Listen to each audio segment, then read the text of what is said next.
Hi everyone. So I've had a lot of messages like this asking me to start from the beginning because I know it might be a little bit confusing. People who have maybe just new to my page and come on and seen a few screenshots here and there from Sadie's abuse and not really known how it started. Um, Also, like a couple of people have said, can we see your responses? And that's absolutely fine. Obviously, I screenshot her responses because I was so flabbergasted by what she had said, but I do have some of mine as well because I screenshot hers because I was so shocked. I didn't really screenshot like necessarily the whole conversation. But yeah, I first of all I followed Sadia in 2023, like the end of the year, I think it was. I followed her on here. I liked a lot of what she had to say. I thought she articulated herself very well. And I really believe she was a psychologist. This is the problem. Like, I think we just go online and we think someone is who they say they are. So it's a big learning curve for me and a lot of people. But I very quickly realised she wasn't. And yeah, some of the things she said I've noticed were very generalised. And one of the first things I counterpointed her on was about she said something about being bisexual. Corn is making people, it's the rise of bisexuality is created by corn. Now, I thought that was so generalised. I didn't know where she was getting that information from. She seems very obsessed with the subject of corn, very obsessed with it. It comes up in a lot of conversations. And I just thought, would a psychologist like not be talking about mental health, like psychosis or not just relationship stuff? So that was the first red flag for me. I commented and I said, I don't think that. I don't know what I can't actually remember what I said, but I know 100% it was polite. If it wasn't, it would have been removed from TikTok. I'm a polite person, I don't go onto people's. I assumed it was a discussion. I didn't expect her to come onto my page and write sluts are not welcome on my page. So I'm going to post that first bit of trolling, which was on my TikTok. Here we are. It says, not everybody is raised to be a slut, and so on. So after that, I think that's when I pushed for her credentials. I know there was another time I commented something on Instagram as well.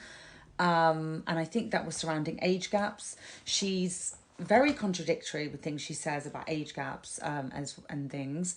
And she said something along the lines of, I think she said to one user that, yes, that she suggested to one user that she had she said that suggests neglect by your father, because she was saying she was 23, she was in a relationship with a guy in his 50s, her dad knew, she was happy, blah blah blah, and Sadia took it upon herself to comment to that young woman, that suggests neglect by your father. Now that is extremely dangerous thing to say when she does not know anything about that person. She's not giving that person therapy. The woman is writing something positive, and Sadia is projecting her own stuff there and comment, and that was the second thing. And I actually messaged that girl and I said, please don't listen to her, because I thought, what if this girl was an overthinker? I mean, I'm an overthinker.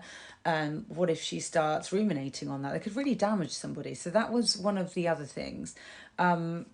She's very contradictory when she comes to age gaps. She says things along the lines of, like, a 19-year-old should never be in the vicinity of a man's thoughts. I mean, 19 is an adult. She can have her opinion, but it is just that, an opinion. But then in other interviews I've seen, she pretty much condones child marriage because of dowries involved. Also, to put it bluntly, pretty much talks like an escort a lot of the time, the way she's kind of coaching women to what a high value man is. A lot of that seems to center around them having money and for how being maybe they're established.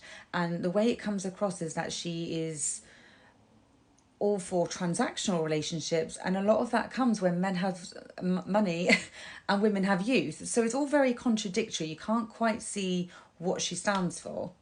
I've heard her say in one video that a 23-year-old a man, something like a really wealthy man, would drink her bathwater. She has the world at her feet. So again, it's like very contradictory. It's like, well, on one hand, you're judging age gaps, the next minute you're saying those are the women that have all the options and attract all men, etc., etc.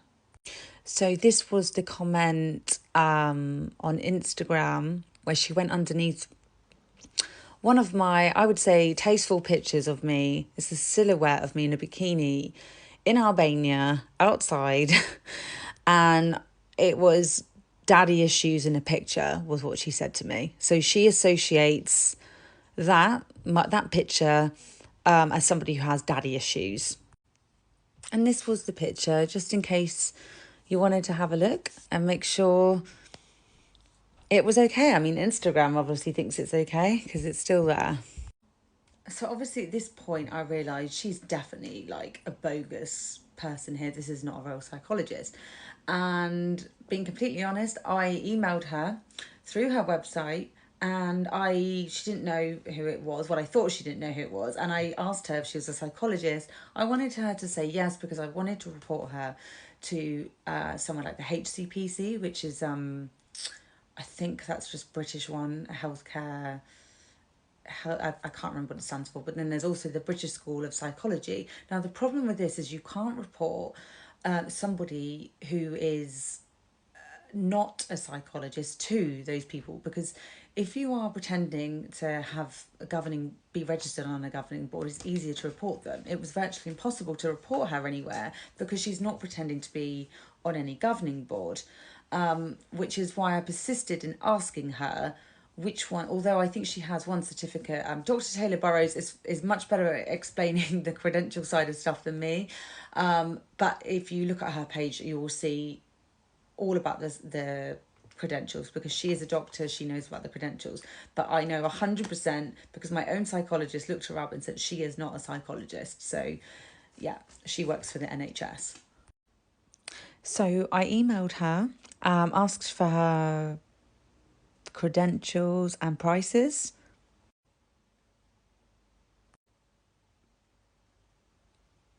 I asked her directly, was she a psychologist? Part 2 of this video coming up next.